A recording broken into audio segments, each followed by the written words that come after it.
The biggest frustration with UE5 is the magnitude of the engine. It has so many tools, functions, parameters, editors, and plugins, so by the time you open the editor and ready to create, you are already overwhelmed by the complexity.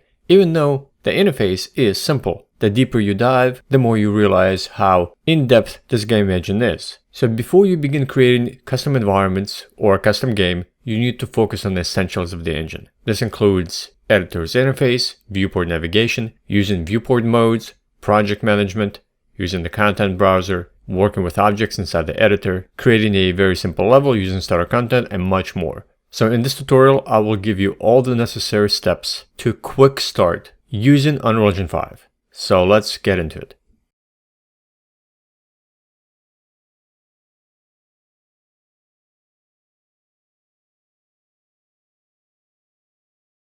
Very quickly before we get started, I want to let you know that if you want to learn Unreal Engine 5 completely from scratch without any prior engine experience or knowledge of the engine, then I have a complete tutorial course, UE5 Fundamentals Vol.1, the essential beginner's guide to getting started with Unreal Engine 5. It contains 3 modules, over 11 hours of tutorials across 40 videos, and you will learn how to get started with UE5 and begin creating environments with it. You can download it right now by clicking the link in the description box. Or if you are on worldofleveldesign.com website watching it there, there'll be a link to the tutorial course on there as well. Alright, now let's jump back into the tutorial.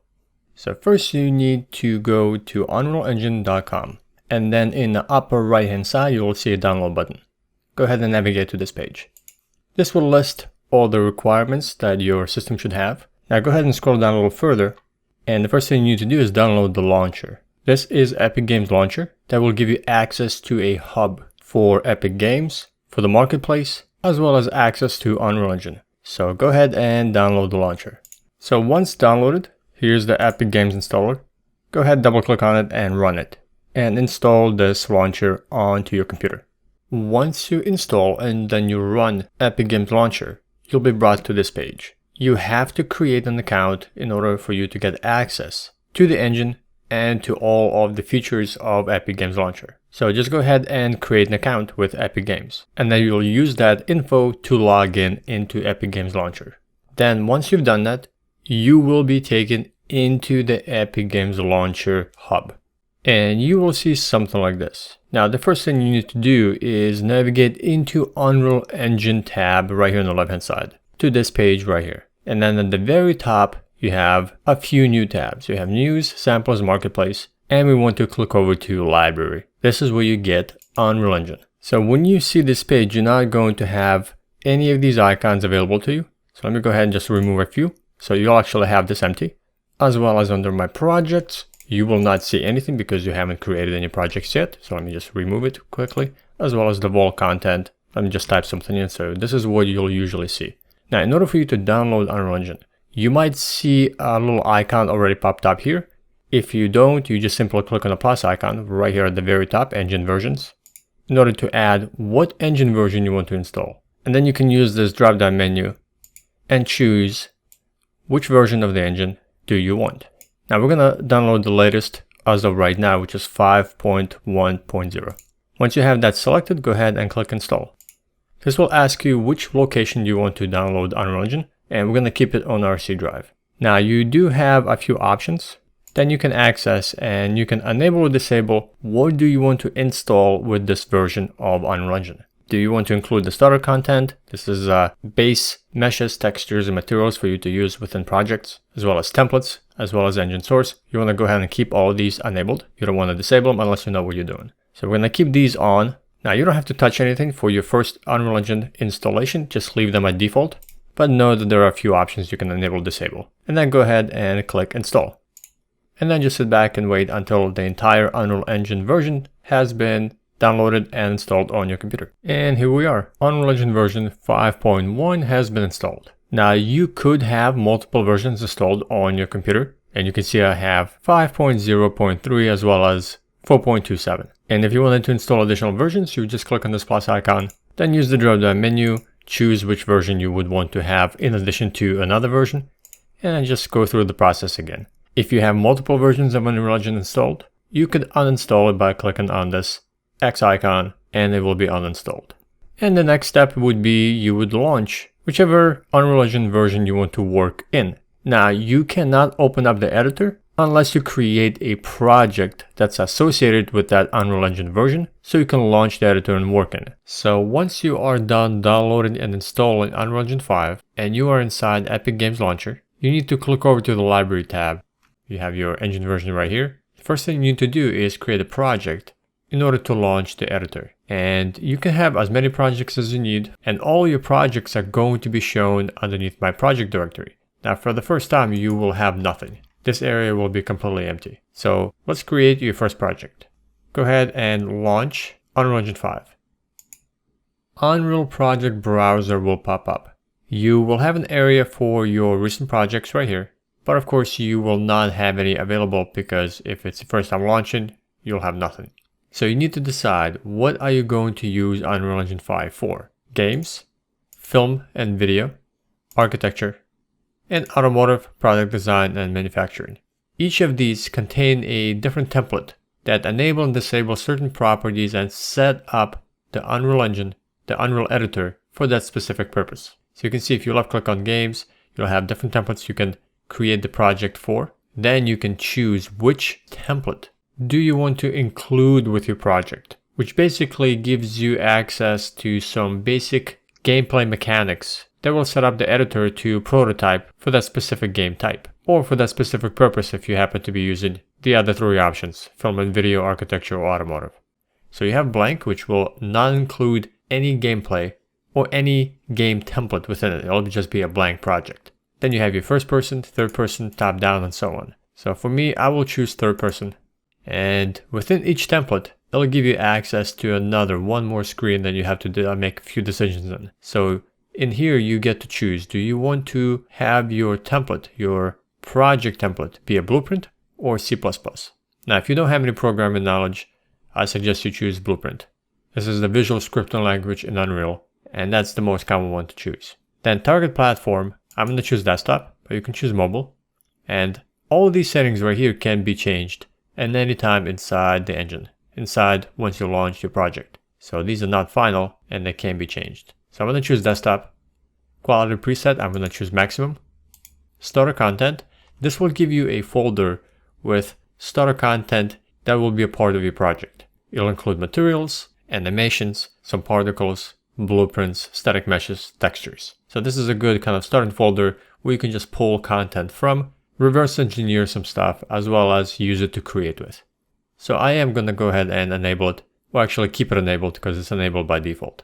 And then if you want to enable ray tracing, if your video card supports it, you can enable it. I'm not going to, I'll leave it off. And then the final step is to decide, where do you want to save your project on your computer? By default, it'll be in your C drive. I have a dedicated drive I save my projects into because many of Unreal Engine projects tend to be big, especially if you're going to add some marketplace content into them. So you can navigate into a folder, into another drive somewhere by clicking on this folder right here.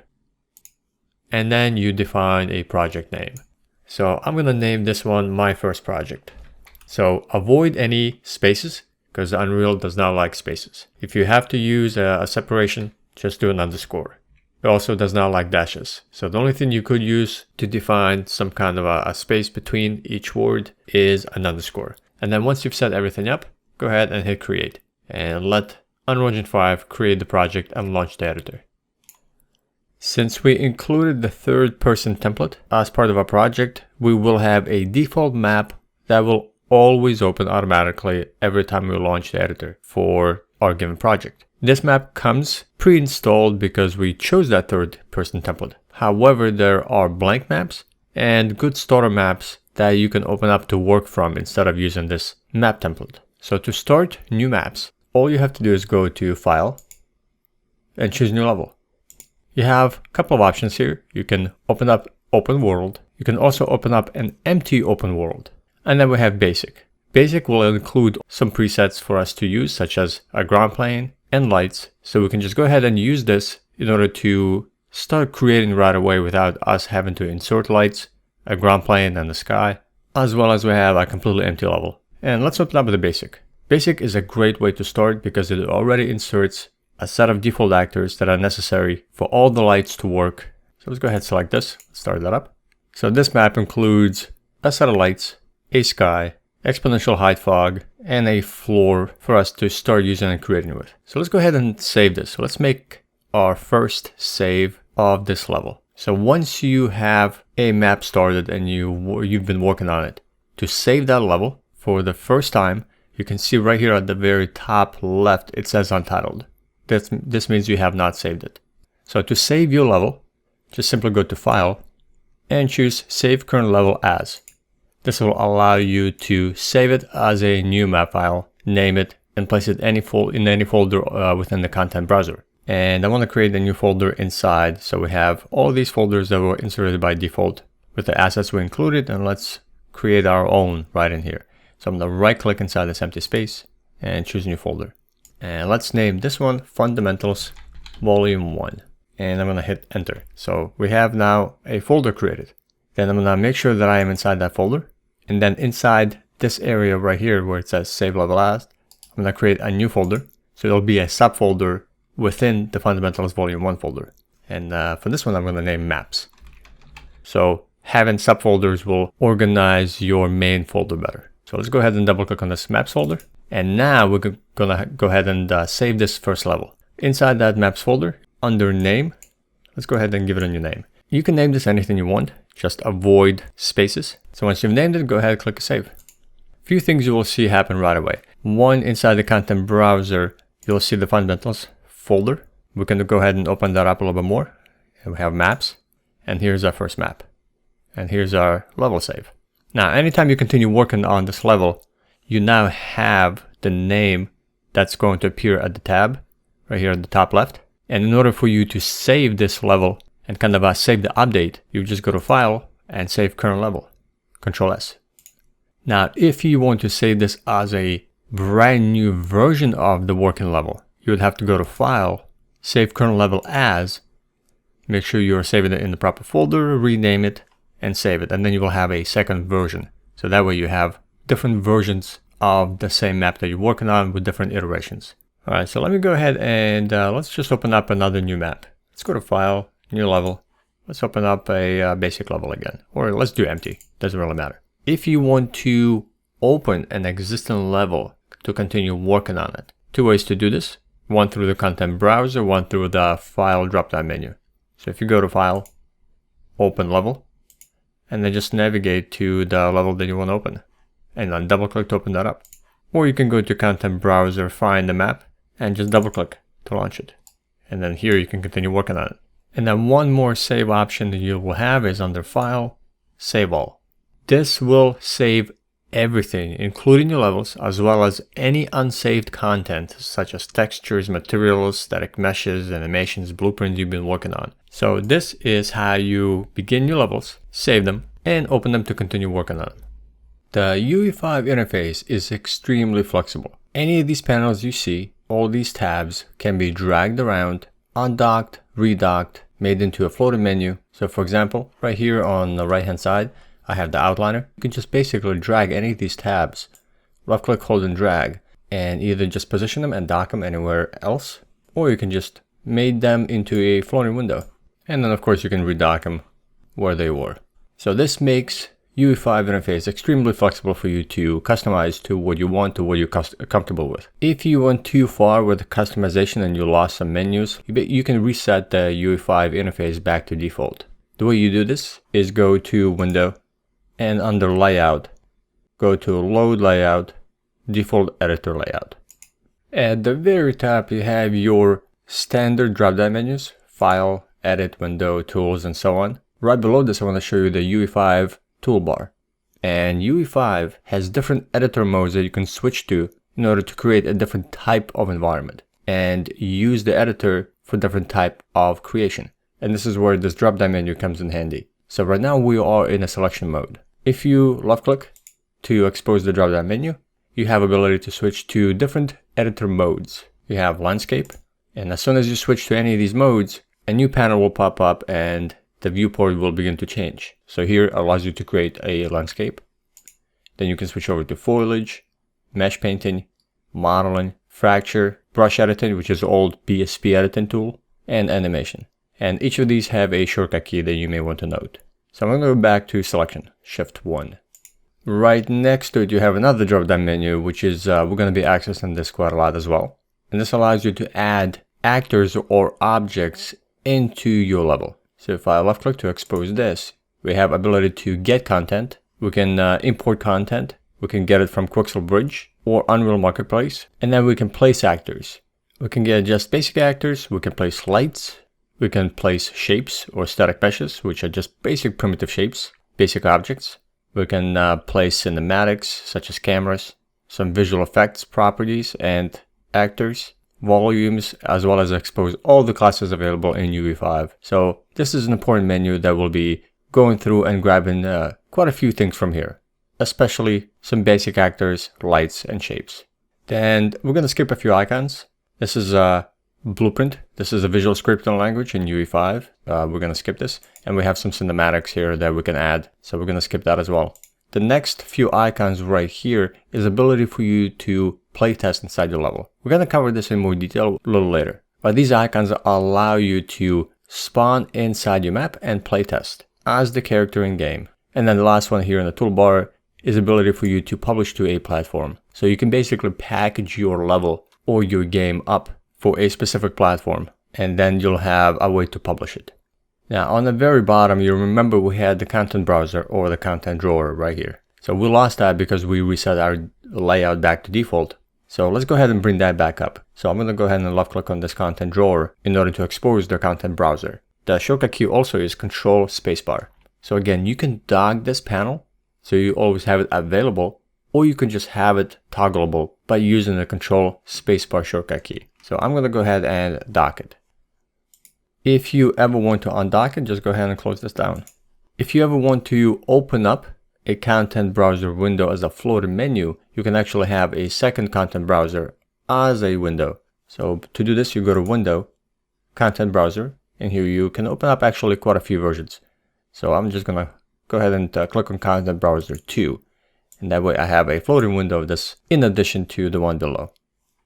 Outliner will list all the objects that are currently within your level inside the viewport. So all of these items right here that you see are actually all of the actors or objects inside the opened level. So this will list everything that you have inserted and using inside your map. We'll cover how to work with objects a little later, but essentially you can just left click on any objects inside your level.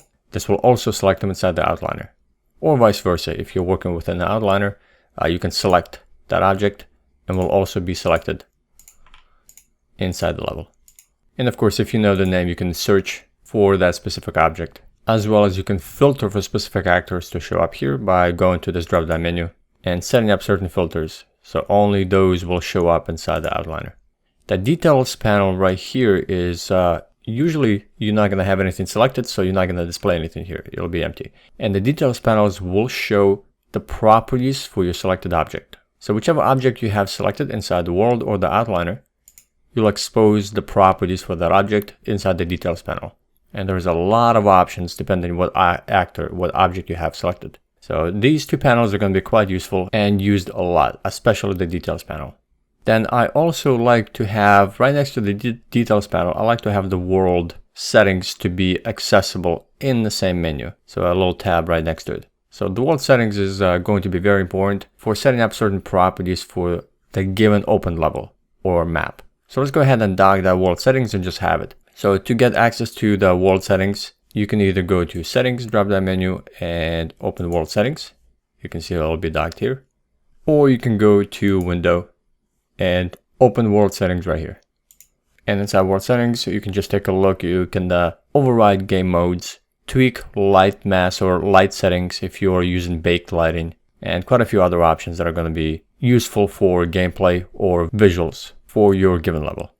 And the last interface overview we're going to cover is the viewport itself. So again, this is going to be an overview, and we'll just touch upon some important parts and what they are. These icons on the left allow you to change the viewport to a different mode. So you can switch from perspective to top, to bottom, left, right, and so on, to other orthographic viewports. Right here on the lid, This will give you access to switch the viewport mode to other viewport modes such as unlit, wireframe, and so on. Under show, you can enable and disable visibility of certain actors or objects. Sometimes you'll have this little icon pop up that will give you a clue that certain things may be not enabled for that given viewport. So right now I have real time off. That means nothing is moving inside the level. So for this, I can just go ahead and come over here, and this is where I enable, but you may not see this in your given viewport at the moment. And I just happen to turn that off. So if I just go ahead and enable real time, that will disappear. But you do have option to access a bit more settings right here. If you left click to have a drop down menu on this icon with a few lines. And here you can tweak what the viewport will look like. And a few functions you can enable and disable. And then on the right hand side, you'll have options for move, rotate, and scale. And snapping options for move, rotate, and scale, as well as camera speeds. Content Browser is an asset management system. This is where you'll find all available assets for you to use within your map, within your level. So you'll find things like textures, materials, particle effects, blueprint, static meshes or 3D models, and everything that's contained inside the Content Browser will be used for you to create your environments with. You can also import your own content, so like things like textures and static meshes or 3D models can be imported and then will be kept inside the Content Browser. By default, you won't see the Content Browser popped up, and you have a shortcut key to toggle the visibility of Content Browser. Press Ctrl Spacebar to toggle the Content Browser on or off. However, if you do want to dock it, you can come over here on the bottom left, open up the content drawer, or use the shortcut key Ctrl Spacebar. And then right here on the right hand side, dock and layout. So right here on the left hand side, your content folder is your main folder where all of your content will be kept. And we already have a bunch of folders here. Few of them were included within the third-person template when we added it to the project. Then we also have the starter content that we also added it into the project. And then we created our own folder in order to organize the content in it. As you work on environments, you will eventually end up with a lot of folders. Sometimes you'll bring in marketplace content. Sometimes you'll bring in your own content. So in order to create folders inside the Content Browser, you can just simply right-click inside this window right here and then go to new folder. Or if you want to create a new folder within another folder, just simply left click to access that folder.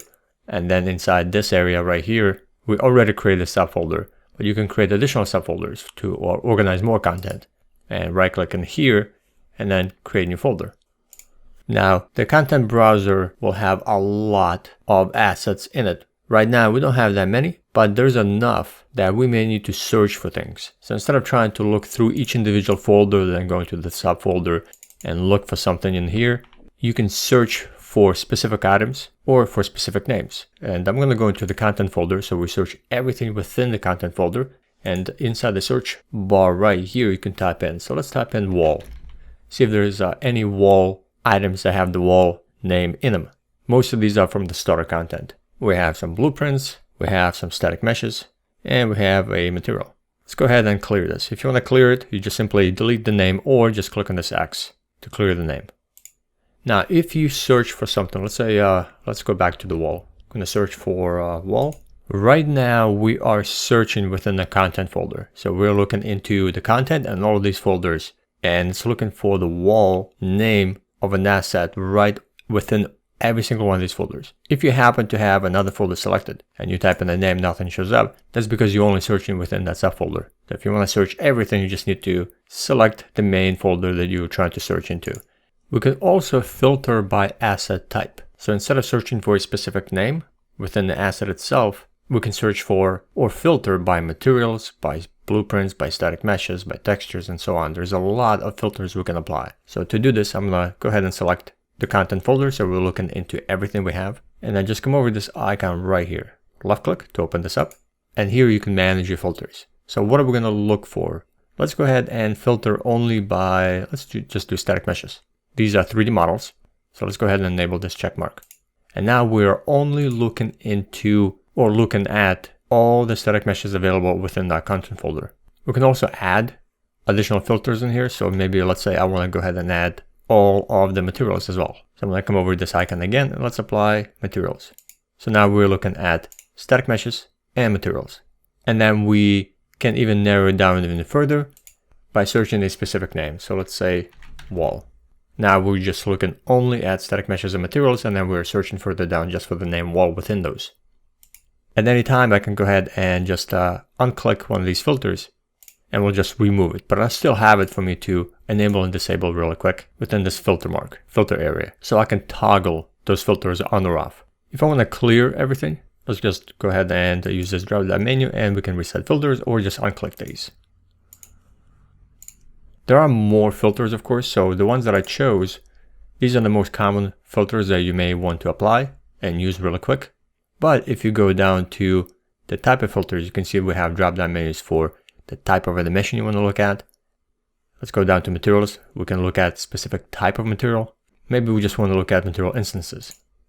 And I will have only that subfilter within the materials. So there's a lot of filters you can apply in order to search for content. This is important because eventually, like I mentioned, you will have a lot of subfolders in here. And you really need to start narrowing things down and looking within those subfolders to find what you need. So let's go ahead and clear this. So instead of just coming up here and trying to find whichever ones I enabled, I'm just going to go to the very top and just reset filters.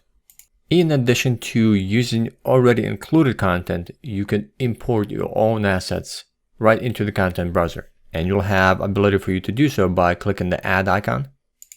And here you can add a material. So this will be an empty material with nothing in it, but it'll be a placeholder for you to start adding textures and just creating your own materials, as well as Niagara system or blueprint or a new level, as well as a bunch of other new assets you can create. So these are just like a capsule of empty container that then you'll go in and use the editor for, like let's say a material editor or a particle effects editor, and then you'll start creating your own particles or materials. As well as if you have, let's say, a 3D model that you want to import or a texture you want to import, you can also do this from the content browser by clicking import icon here, or just go to add, and at the very top you can import to your project right here. And then you get to choose what type of asset you want to import. And these can include textures, 3D models, animations, and so on. Also, there are two important folders you can add into content folder of your project in order for them to show up, because they're always there, they're just hidden, is engine content and plugin content. Oftentimes, there's a lot more materials, textures, blueprints, and just extra content for you to use, extra assets to use within your project. So to enable those two folders, you just go to settings, and then you can enable show engine content and show plugin content. These two will have additional folders show up right here, right inside the content browser. And then you can go and maybe open this up and there's more subfolders within them. You can see there's a lot of folders in here. So let's say I want to take a look at what type of materials are available within the engine content, as well as the plugin content folders. So now I can just select the engine content only, the folder itself, and then let's filter by materials. So there's a lot more materials for you to use. And these two folders are always available within your project that you create, whether you included a game template or you used a blank template. This engine and plugin content folder are always here that you can pull content or assets from. To navigate inside the perspective viewport, the first shortcut key is if you hold the right mouse button and you move your mouse around, this will look around. If you hold the left mouse button and move the mouse forward and back, this will move you forward and back. And if you move the mouse left and right, this will look to the sides. If you hold down the middle mouse button and move the mouse, this will move you up, move you down, and if you move left and right, this will move the camera left and right. So these three keys alone right now is majority of your moving around and controlling the viewport navigation. If you hold down the left and the right mouse button together and then move the mouse up and down, this will move the camera up and down, left and right. So this is the same shortcut key as if you hold the middle mouse button. Instead of holding the middle mouse button, you can hold the left and the right together. So some mouse don't have the middle mouse key, so you could do this with the left and the right mouse button together. If you use the mouse wheel, scroll forward and scroll back, this will kind of zoom step you forward and back. Well, I guess it's not really zooming in, it's moving the camera in increment distances, forward and back. And the next shortcut key will pretty much give you everything you ever need to navigate inside Unreal, inside the perspective viewport. So if you hold down the right mouse button as you're looking around and then you use the WASD keys. This will move you forward, back, and side to side like you would expect inside a first-person shooter or a third-person if you play on a PC. So with the right mouse button pressed down, W will move you forward, S will move you back, A will move you to the left, and D will move you to the right. And just a combination, and then you just use your mouse to look around at the same time as you move the WASD keys to fly around the world and to look around. And then with the combinations of the other keys, you can just move the camera up and down, left and right.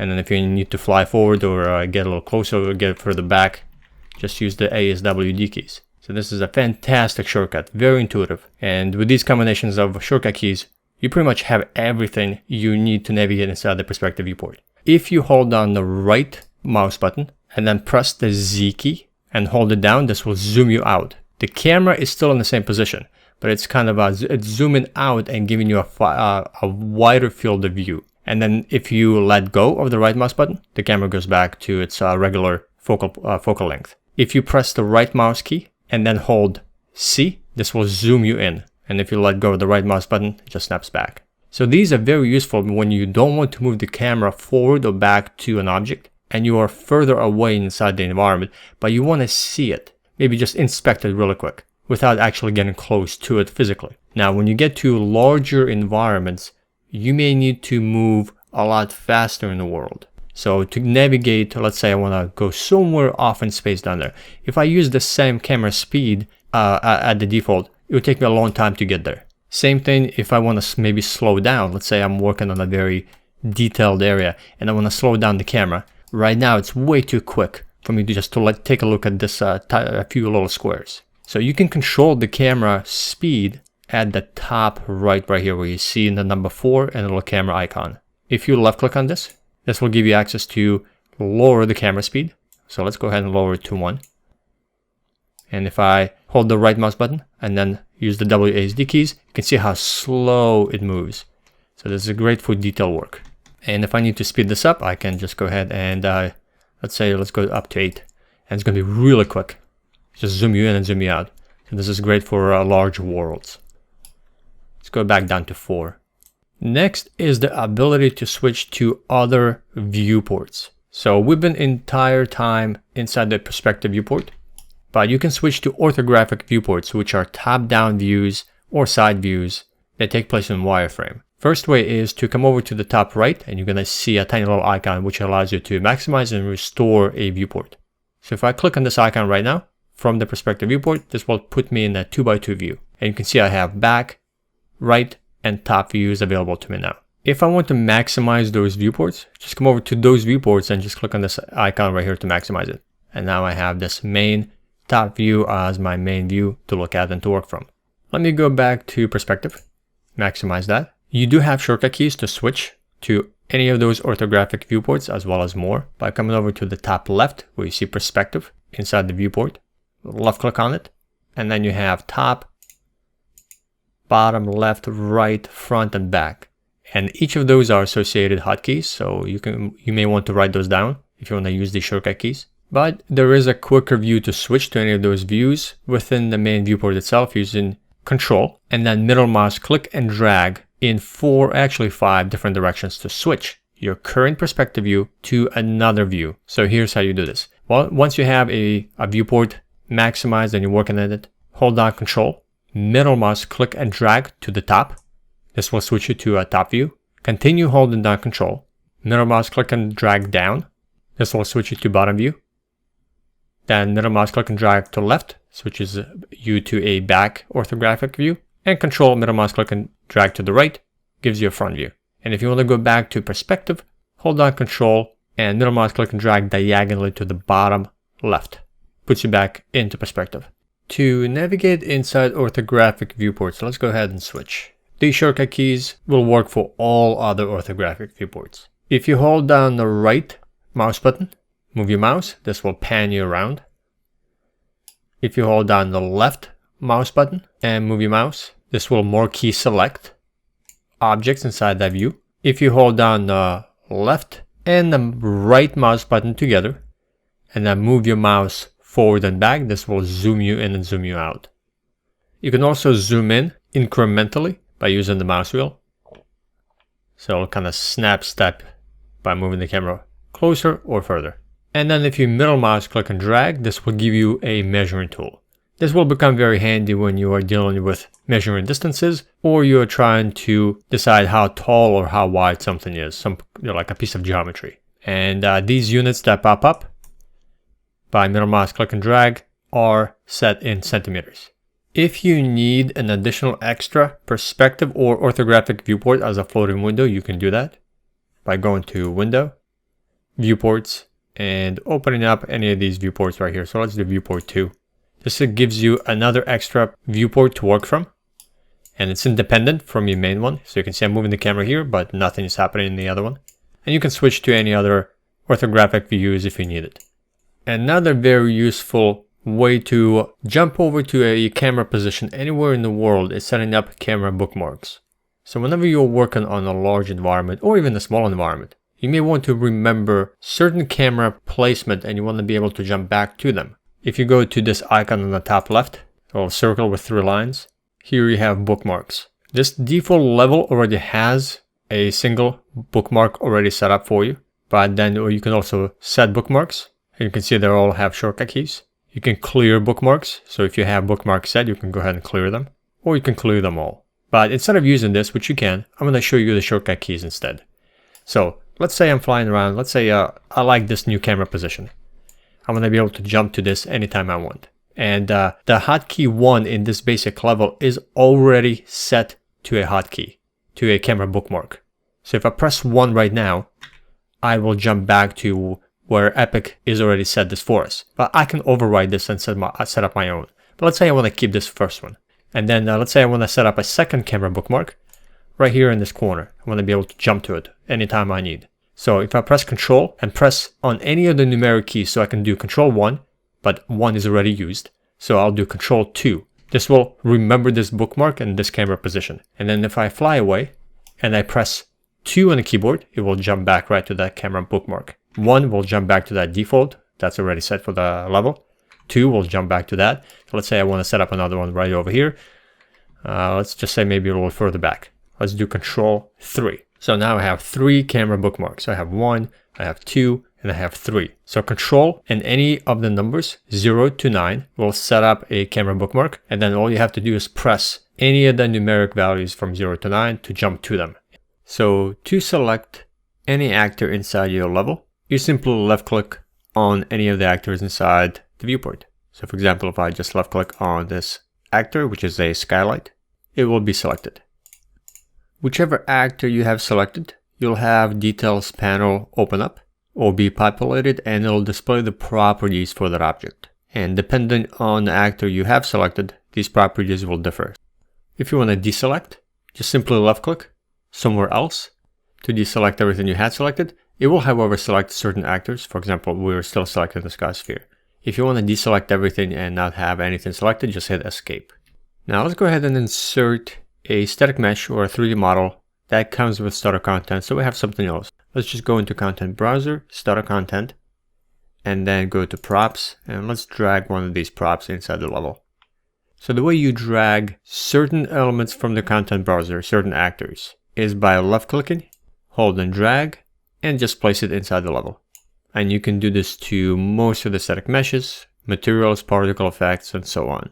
Not everything can be placed this way. Certain actors can only be held inside the content browser to be used for something else. But most of the static meshes, materials, particles, audio files, audio actors can be inserted into your level just this way. If you wanted to insert the second one, you can also just, again, left click, hold and drag and place it. So with these two actors inserted, again, I can left click to select it. And if I want to go ahead and center my view on one of them, just simply hit F. This will frame the view on the selected object. And then, of course, we can use the shortcut keys we covered in navigation video. After you frame the view, you can just hold down Alt, left click, hold and drag, just rotate around, and then right click, hold and drag with Alt pressed down to zoom in and zoom out. Great view to just rotate and orbit around the object. If you want to delete an actor away from your level, just simply left click to select it and hit delete. This will remove it. If you want to undo your operation that you just did, just hit Ctrl-Z to undo.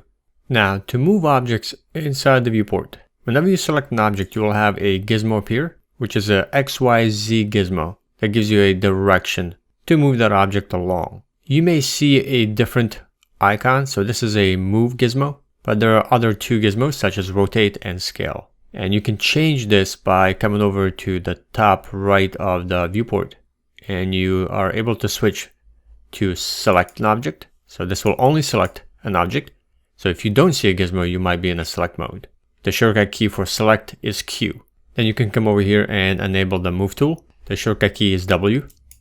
Then you have rotate. Shortcut key is E. And you have scale. Shortcut key is R.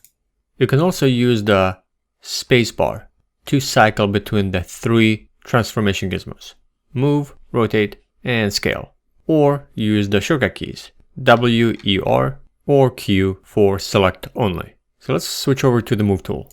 And let's select this chair first. So if you want to move this chair on any of the axes, you just simply highlight over the axis you want to move along. Left click, hold and drag to move along that axis. You can do this front to back, side to side, or up and down. Now, if you want to place the object back down to the ground plane and have it snap on top, there's a shortcut key for this. So if you, let's say it's your object is floating up in the air and you want to place it on the ground plane, just select it and hit End key. This will place the object at its pivot point to the nearest object below. Then, of course, if we switch over to rotate, let's hit E for rotate. You can rotate the object on X, Y, or Z from its pivot point. And of course, if you, let's hit the space bar to cycle over to scale, or press R to go to scale, you can scale the object on X, Y, and Z individually. Or you can do it all together by dragging right from the center. And this will scale objects right from the center on X, Y, and Z together, which is how you would scale most objects. Every time you do something to an object, when you transform it, move it inside the world, or rotate it, or scale it, the details panel has a transform options box and will record the rotation, the scale, and the location of that object in the world. So for example, if I scale it, you can see that it's being scaled right here, 1.5. And if I rotate it, you can see it's being rotated on Z, 30 degrees.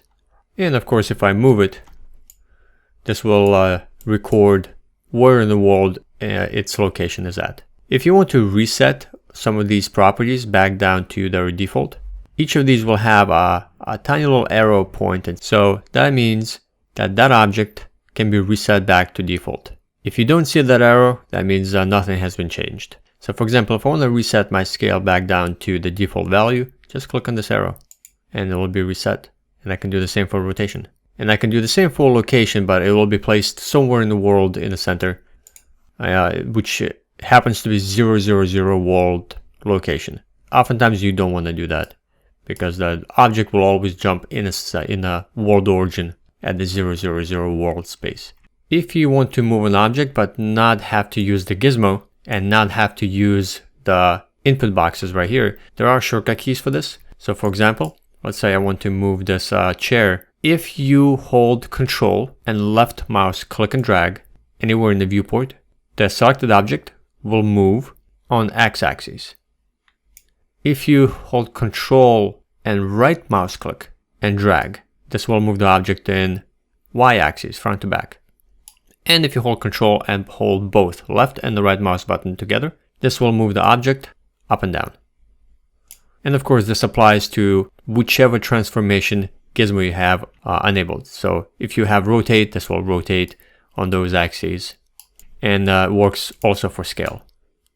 But when you work with scale, all of the shortcut keys only scale the object uniformly on all three axes at the same time, which is actually very useful. Let's go back to move.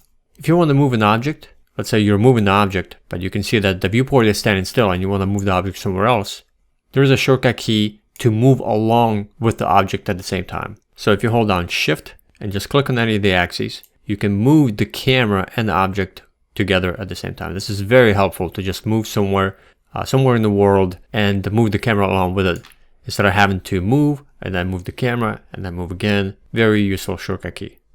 Next are very important grid settings and grid snapping options. So whenever you are moving, rotating, and scaling, you will have snapping options for each. So for example, when we move, you can see that the object is being snapped every time we move. This also applies to rotate. You can see the object is being snapped at a certain degree increment, as well as scale.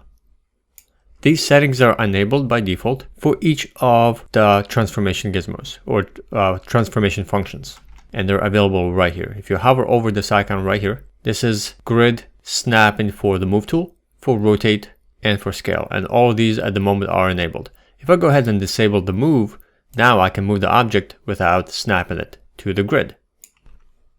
Same for rotate. If I just switch over to rotate, you can see that I can now rotate without snapping it. And same for scale. Now, for most of the environment construction, you do want to have these enabled, and only on a case-by-case basis. And usually, whenever you are trying to be a little more precise in positioning of the object, should you disable these. Most of the time, you want to keep the move, the rotate, and the scale snapping options on. For each of these, for example, let's go to move tool. You will have a increment for grid snapping. Right now it's set to 10. If you left click, this will give you snap sizes. So you can change all the way down to 1 and you can snap at a very small increment. All of these numbers are set to centimeters. So if you switch over to 1, it's snapping but a very low value. If you switch over to, let's say, 500, you can see the grid has increased, and every time you move, it will move and snap at 500 centimeters. There is a shortcut key to control move grid snap sizes, and these are the bracket keys. Left bracket key will lower the grid amount, and the right bracket key will increase it. Usually working at 10, maybe 50, but usually 10 is giving you enough to work with while still kind of staying on the grid. For rotate, you have degree increments, and then of course for scale, you have scale snap.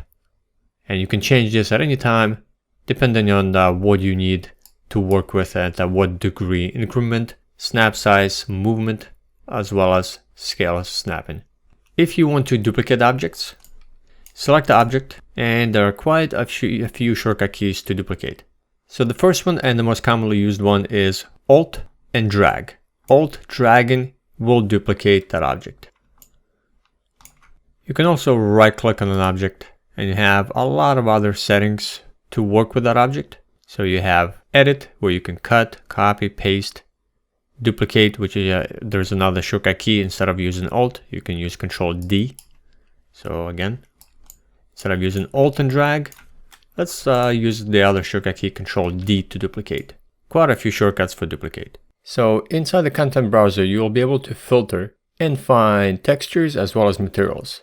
So let's go ahead and do a filter to materials as well as for textures. So textures are a single 2D file generated in an external software such as Substance Painter, Photoshop, GIMP, and then they are imported into UE5.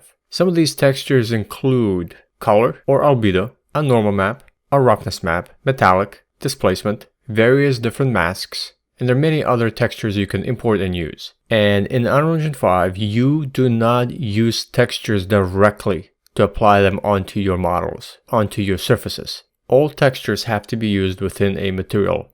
So materials in UE5 are made up of various textures. Materials are a combination of textures and various UE5 nodes or expressions that provide a result that you can use to apply onto your static meshes, onto your 3D models. And again, materials is what you will use in the end to apply onto your meshes. And they will define what that object will look like.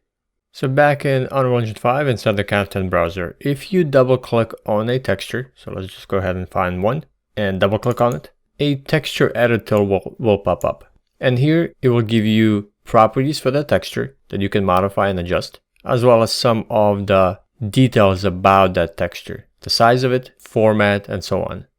And then if you double click on a material, let's double click on, say this one right here, a material editor will open up. And in here is a combination of different various expressions and nodes, as well as some textures that are being combined together to create the final look of what that surface will look like. I'm gonna go ahead and zoom out. Now you import textures, and then you create the material and then bring those textures inside this material editor, and then you begin to construct this network. So what is Lumen in UE5? Lumen is simply Unreal Engine's fully dynamic global illumination and reflection system. It makes lighting inside UE5 very simple because everything is updated in real time, it's highly optimized for gameplay, and it looks amazing. It resembles real-world lighting very accurately. And Lumen is enabled by default inside UE5 when you create your projects. So you don't need to do anything. Lumen is already part of your project setup. So the 5 light types in UE5 that we are going to take a look at are direction light, point light, spotlight, rectangular light, and skylight. Each of these lights will be found inside the Place Actors tab, the panel right here. So again, if you don't have it, go to Windows and enable Place Actors, and then you switch over to lights. And you'll see the 5 different light types that we are going to use and cover going forward. The first lighting actor we're going to cover and that you need for exterior environments is the directional light. Directional light is your outdoor light, and it acts as a sunlight or a moonlight in certain situations. It will cast light into infinite distance, so there is no fall off to this light. To insert a light, make sure you have the Place Actors panel opened up, and I'm going to switch over to lights. And then let's take the directional light and drag it into a level. So this has all the default properties that we can adjust now. So the first thing you will see as soon as you insert a light is it will begin to light your level. Sometimes you may be in unlit mode, and when you drag a light, nothing happens. So just make sure you switch over to lit mode to see the result of your light. So if you switch over to rotate and begin to rotate your light, it will begin to update inside the viewport and show you the direction. So you can rotate up and down, left to right. You can see that it's going to update the direction that is shining from, and you'll see the shadows update as well. Now, the first thing you want to do is change your mobility type. Since we are going to only use dynamic lights and using Lumen, we are going to start switching every light to movable, making it fully dynamic. So go to the details panel. On the transform, you'll find mobility and just switch it to movable. This light is now fully dynamic. So you can rotate the light by selecting it and rotating to get that direction and the angle and what the shadows and the light will do to your environment. But there's a shortcut key to do this a lot quicker by holding down Control and L and then move your mouse. And then you can adjust it interactively, and you don't have to use the rotation gizmo to do so. Then the first property we want to take a look at is the intensity of the light. So make sure your directional light is selected and then go to details panel. And the intensity is how strong your directional light is illuminating the world. So 10 by default is very strong, and you can adjust it here. Now, we don't have additional actors to insert in order to just only light with the directional light. So at the moment, we could change the intensity in order to lower or increase the intensity of the light. But it's not going to be accurate at what this actually going to look like until we have all the other lighting actors for exterior environments inserted. Next, you can change the light color. So to change the light color, you simply left click on the color bar right here for a color picker to show up. And then you just choose your light color. So usually if it's a sunny day and the sun is without any clouds, usually it's going to be more warm. And of course, depending on time of the day, but usually it'll be from yellow to red, maybe some magenta to peach to orange. And then you'll see the update inside the viewport and then click OK to set it. Next property I want to show you is the shadows. So the first one is, if we take a look at the shadows, they're extremely sharp. You usually don't get strong casted shadows all the way from the contact position and to the furthest position of the shadow. Usually there's a soft fall off that you see at the end. So to control this, we have a property called source angle, and it's going to be found right here. So if we increase this, you're going to get a little bit soft fall off towards the end. The contact shadow is still going to be strong at the beginning where it begins from, and then it's going to soften out. So this is more real as what you would see in the real world. Now, at the moment, our exterior lighting situation is not set up completely. because all we have is a direction light and we are missing a sky dome. We just see the black void. So to fix this, we need one or two things. A sky atmosphere, which is going to be the easiest one to use, and it's available to you right now inside Unreal Engine 5. And we do this by inserting a sky atmosphere inside the visual effects tab. Here's sky atmosphere. Let's drag it. And I'm going to take sky atmosphere, drag it, and just position it anywhere in the world. It will work. And as soon as you drag it, you will see the sky atmosphere appear inside your level. This is now enabled by default to make it work with the directional light. And now, because we have the directional light and we have sky atmosphere inserted, if you switch over to the directional light, and let's use the shortcut Control L, I can go ahead and adjust the position, or not the position, but the angle of the sun, and maybe angle it down. And then we're going to get interactive update of the sky atmosphere reacting to our directional light. And the atmosphere of it will change. So if I get the sun even lower, you can see that it updates. It kind of simulates more realistic lighting situation of the sky. And we have a sun disk in the position of the sky. So this works fantastic together. So let's angle it a little bit higher. Next actor we need for lighting exterior environments is a skylight. Skylight is extremely important. The shadows are extremely dark. And depending on the lighting situations, you would get bounced light from the sky kind of hitting the ground and illuminating the darker areas. So this area right here, this is unrealistic. For this, you need a skylight. Now, skylight works only if you have sky sphere or sky atmosphere. So since we already have that, it will work as soon as you drag it into the level. So let's go back to lights. Take the skylight and drag it into the level. And I'm going to drag it right next to our other light. And as soon as I drag it, you can already see that we have some color bouncing back, some light inside the indirect lit areas.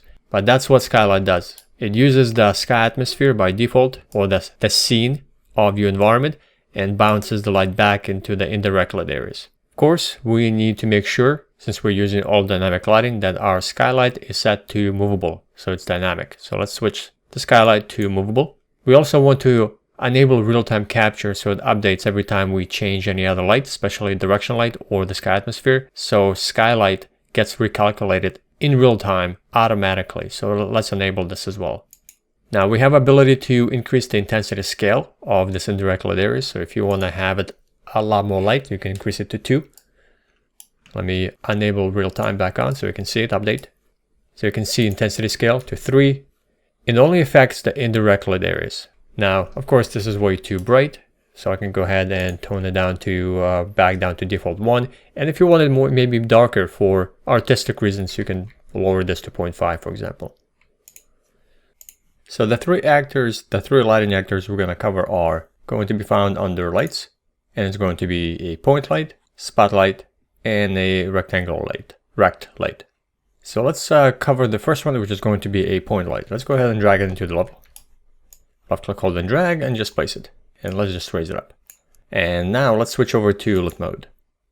The first property that I want to enable, of course, since we're dealing with dynamic lights, is change the mobility to movable. This is not going to be a static or a stationary light, it's going to be full dynamic light. So let's switch over to movable. The first property to control, of course, is the intensity. So if you want this light to have more effect on your scene and have it be more intense, just increase intensity to a higher number. Then, of course, you can change your light color. Change to any light color you want, just like you do for a directional light. But you have very similar properties for all of these lights that we're going to cover to adjust intensity, light color. Now, the one property that's important for this specific light, for the point light, is the attenuation radius. Point light affects the entire scene by emitting light in all directions. So this is perfect for a light bulb. And you have a radius of effect for this light. How far does this light affect your scene? And that's controllable under attenuation radius. So if you increase this, you'll get that radius larger. And if you decrease this, the effect of that light is going to be a lot less. This is great for having this light affect a certain part of the scene, but it will not light anything outside this radius. But it also affects performance. The larger the attenuation radius is, the more performance heavy this light will be because it's affecting a larger part of the scene. And the smaller this light is, the less area it will affect. Thus, it doesn't have to calculate so much. So you want to control your attenuation radius based on how far do you want this light to affect your scene. So let's just increase hours in our case. So just like for the directional light, sometimes you may want to have, and it's more realistic and natural, to have softer shadows further from the contact point of those shadows. Right now, they're extremely sharp across the entire object, and that's controllable through source radius. If you increase this, just bump the number higher, you can see that it's going to get a little softer the further it gets away from the contact position of those shadows. That's providing you more realism. The second type of interior light that you will use is a spotlight. Let's go ahead and drag a spotlight right into the level. And we need to raise this up and rotate it towards whatever we want to light up. So let's just position it right here. And let me rotate this light and just move it back a little bit. The spotlight will emit light from a single point in a cone shape. So this is great for a flashlight, a stage light, certain lamps, and headlights. It has very many similar properties such as intensity, color, temperature as the other lights. So we're not going to tweak those except for intensity. Let's go ahead and increase the intensity so we can affect a larger portion of our scene. The properties that are very specific to a spotlight are going to be found under inner cone angle and outer cone angle. So this will increase the outer cone angle, the outer effect of the spotlight. So you can make it wider or you can make it more focused. So let's make it a little wider, a larger area of effect for the spotlight. And then we have inner cone angle. And inner cone angle gives you a second cone where the most of the intensity is going to come from or be focused. And then it's going to start and begin to fall off to the outer cone angle. So you can have those two cone angles to control where the strongest part of the light is going to be, the strongest intensity, and then it's going to begin to slowly fall off to the outer cone angle. And let's increase the intensity a little bit. If you get intensity up to the maximum value that you use on the slider, you can always type something in here. So if I want to go higher than 160, which is kind of the limit for the slider, you can type in, say 200. You can go higher if needed. You also have attenuation radius. This is the area of effect for this entire light. So just like for the point light, how far do you want the spotlight to affect your scene? So if I go ahead and increase this further, it's going to extend way past the boundaries that I want by default. So it's going to start affecting a larger area of the scene. Or if you want it to affect a smaller version of the scene, a little closer to its source, just decrease this. All right, let's go ahead and delete this light, get rid of it. And we're going to cover one more light, which is going to be a rectangular light. Let's take the rectangular light and drag it into our scene. Get a little closer to our objects. And the rectangular light, or rect light, presents the shape exactly as it's called. Gives you a rectangular shape light. Go ahead and raise this up. And let's rotate it so we can affect the scene a little bit more. So this light is fantastic. It gives you extremely realistic results right off the bat as soon as you drag it in.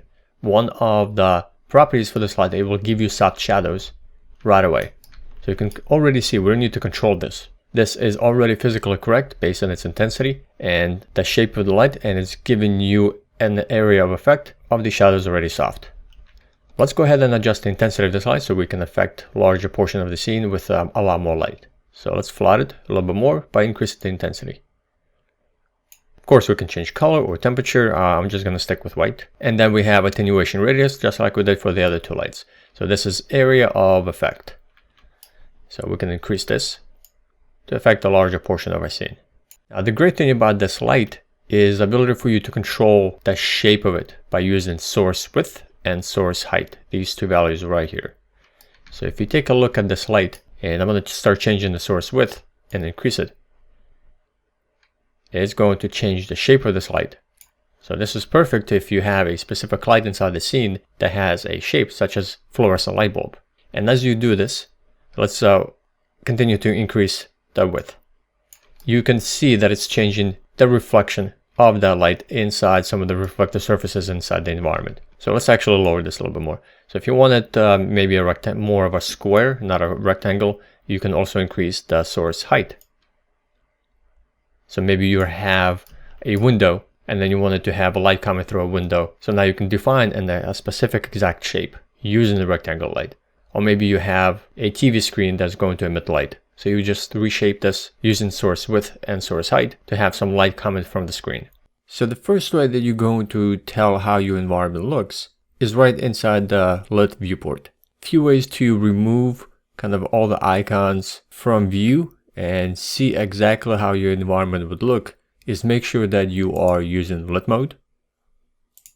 Then you can enable game mode, press G, and enable real time. Make sure real time is on, and it will be on by default unless you turned it off. And this will give you a very accurate representation of what your environment is going to look like.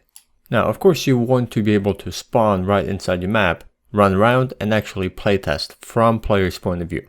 And there are quite a few ways to do so. So right in the top toolbar, right here, these icons are going to control spawning inside your level. So this icon right here on the left may differ depending on which option you had chosen. So right now, my option is to play this level inside the active viewport. And to see all the options available, use this icon drop-down menu, and here you get to select how do you want to launch and playtest your map, your level. So at the moment I have selected viewport enabled. And then once you have this set, and it should be set by default, and if it's not, go ahead and switch it over. And then click to play this level. You will spawn inside the map as the character in game. And because we chose third-person game template, we will spawn as a third person, and we can run around using the WASD keys and then use the mouse to look around. You can playtest and run around your map. To exit this mode from the viewport, just hit escape. Now, whenever you spawn, you will always spawn from one of two ways.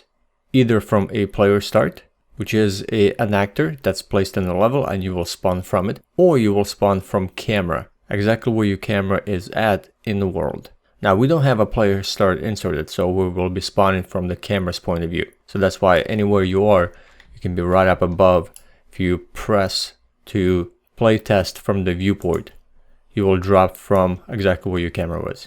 Another quick way to spawn exactly from anywhere in the world is if you right click anywhere in your map, in your level, right at the very bottom you have an option to play from here. You will spawn exactly where you placed your mouse and play from there. And then hit escape to exit, or you can come over here at the very top and stop the simulation and go back to editor mode. And with that, this now concludes the crash course quick start guide to begin using UE5. Now, I tried to pack as much information possible within the last hour, but I left a lot of it out. And honestly, we just scratched the surface of UE5. If you want to dive deeper and actually begin creating environments with UE5 entirely inside the Unreal Engine, then you need this tutorial course. We go deeper across 11 hours of tutorials and across 40 videos. And we cover a lot more than what I was able to squeeze into the last hour. So if you're serious and you want to learn UE5 completely from scratch without any prior experience of the engine, then download UE5 Fundamentals Vol.1. You'll find a link in the description box below, or if you are on worldofleveldesign.com website watching the video there, then you will see a link to the course to download as well. And I will see you there.